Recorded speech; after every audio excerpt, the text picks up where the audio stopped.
नमस्ते भन्ने गरिन्छ कस्तुरीले बिना आफ्नो गुणको बारेमा थाहा पाइरहेको हुँदैन।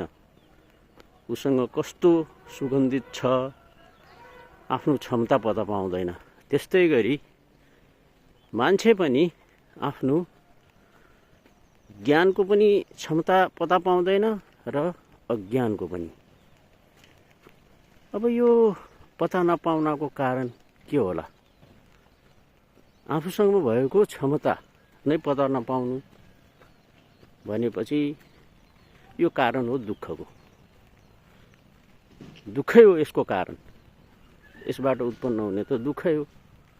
यदि आफ्नो क्षमता पत्ता पाउँदो हो त उसको जीवनमा न त दुःख नै हुने थियो न धेरै सुख नै हुने थियो। किनभने दुःख सुख त ब्यालेन्स चाहिन्छ। सुख मात्रै पनि राम्रो छैन, दुःख पनि झन् जटिल छ। अब मेन कारण त फेरि म सधैँ भन्छु मन र शान्तिका कारण।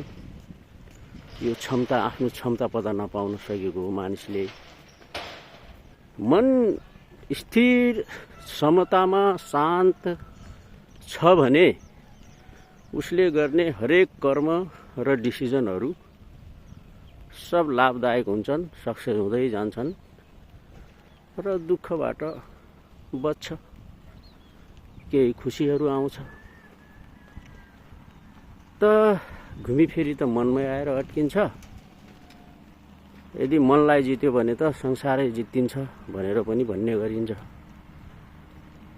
हवस् त, आजको चिन्तन यति।